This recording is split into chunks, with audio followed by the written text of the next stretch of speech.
राधे राधे सभी को। जय श्री कृष्ण। आपसे एक बात कहनी थी। आपको पता है बांके बिहारी जी मंदिर वृंदावन में है। मैं 4 बार जा चुकी हूँ। आपको पता है उसमें जो 2 मिनट का जो कर्टेन्स जो पर्दा लगता है, फिर 2 मिनट आप दर्शन करो, उसमें दर्शन हो भी नहीं पाते कभी कभी हम सही से उनको निहार भी नहीं पाते, देख भी नहीं पाते। इसके पीछे एक कहानी है। पहले मुझे किसी ने बताया था कि अगर आप बांके बिहारी जी को 2 मिनट अगर आप कंटिन्यूस उनकी आँखों में आँख देख लो तो लोग अंधे हो जाते हैं। ऐसा दिव्य चमत्कार है उनकी आँखों में। बट ये सब मिथ है। रियलिटी पता है क्या है? मैंने किसी महान पुरुष के बाबा हैं, उन्होंने बताया था बांके बिहारी जी जो मंदिर है क्यों पर्दा लगता है। पहले नहीं लगता था उसमें मंदिर, क्योंकि जो बांके बिहारी जो मंदिर है ना, जो कृष्ण भगवान जी का जो बांके बिहारी जी हैं वो बहुत ही दयालु हैं। और उस जो मंदिर में जो पर्दा लगने की एक सच्ची घटना है, जो हम जाते दर्शन के लिए और हर 2 मिनट या कुछ मिनट के बाद जो पर्दा लगता है फिर खुलता है फिर लगता है। हम सही से कभी दर्शन कर भी नहीं पाते हैं क्योंकि इतनी भीड़ होती है। चलिए मैं कहानी बताती हूँ आपको। एक बूढ़ी माँ थी, दादी माँ। उनकी कोई भी संतान नहीं थी, कोई भी संतान नहीं थी। तो वो बहुत पुराने समय की बात है। तो वो एक बार आई बांके बिहारी मंदिर वृंदावन में। और उस वृंदावन में जब आई वो, तो वो उस टाइम पर्दा नहीं लगता था मंदिर में, बिल्कुल भी पर्दा नहीं, तो आप आराम से दर्शन कर सकते थे। तो वो एक टक निहारती रही बांके बिहारी जी को, ऐसे देखती रही। फिर उनके मन में पता नहीं क्या आया, उन्होंने बोला कि काश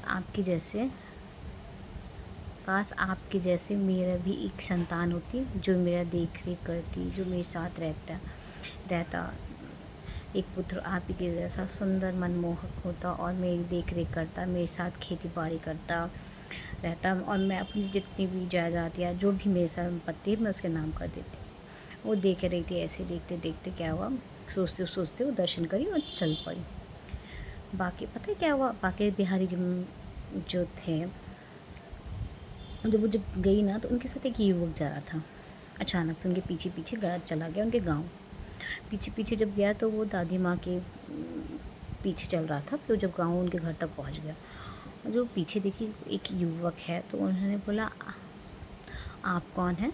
तो उन्होंने बोला मैया मैं आपका बेटा हूँ। दादी ने बोला आप कौन? तो बोला मैं आपका बेटा हूँ। अभी आपने बांके बिहारी जी में मुझे मांगा था ना, तो लो मैं आ गया। बांके बिहारी जी ने आपके सुन ली। दादी माँ तो हंस रही थी कि ये तो मेरे मन की बात मेरी है, इन्होंने कैसे जान ली।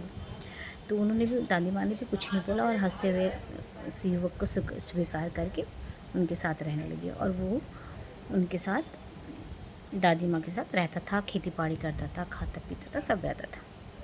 फिर क्या हुआ, दादी माँ जब क्या हुआ जब बांके बिहारी मंदिर में जो मूर्ति थी, प्रतिमा थी बांके बिहारी जी की, वो गायब हो गई थी।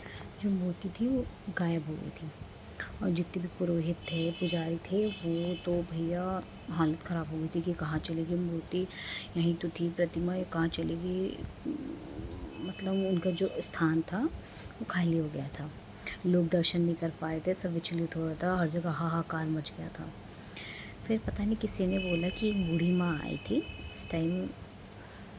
तो वो, उनकी कोई संतान नहीं थी, पर अचानक से उनके साथ एक युवक रहता है गांव में। ऐसे पता नहीं कहाँ से पुरोहित को पता चला। जब पता चला तो वे वहाँ के गांव के लोग भी उस युवक को साधारण नहीं समझते थे, क्योंकि कुछ ऐसी उनकी लीलाएं थी, या बोल लो, क्योंकि वो भगवान थे, इंसान तो थे ही नहीं, तो थोड़ा तो डिफरेंट होंगे, अलग।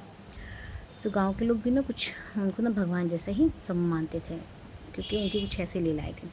उन्होंने जब हर जगह पता कराया तो गांव में भी पहुंचे पुरोहित लोग, तो उन लोगों, जो आम जनता थी वहाँ के लोगों ने बताया, हाँ एक ऐसा युवक है जो नॉर्मल इंसानों की तरह नहीं, अलग ही दिव्य दिखता है, जो बूढ़ी अम्मा के साथ रहता है। फिर वो उनके पास गए, उन्होंने बोला आप ही हमारे बांके बिहारी जी हो, आप यहाँ पे आ गए, वहाँ पे हाहाकार मचा हुआ है, आपने आप अपना स्थान छोड़ के आप यहाँ पे आओगे हो, भगवान जी प्लीज़ वहाँ मतलब आपसे निवेदन करता हूँ, चलिए अपने स्थान पे। सब आपके जितने भी श्रद्धालु हैं वेट कर रहे हैं आपका। इसी फिर जो बांके बिहारी जी हैं वो बोलते हैं, जिस समय मैया मुझे एकटक निहार रही थी, उस टाइम इन्होंने नहीं मुझे स्वीकार किया, मैंने इन्हें स्वीकार किया अपनी माँ के रूप में। इन्होंने जितने प्यार, इतने मन, इतनी कोमलता से मुझे अपना बेटा बोला, उसी पल में इनके प्यार में मोह गया और मैं इनके पीछे पीछे चला आया। जब वो चले आए तो उन्हें बोला कि बोला मैं एक शर्त पे मैं जा सकता हूँ इस स्थान मतलब यहाँ से और अपने स्थान पे, जब ये मैया मुझे आज्ञा दे।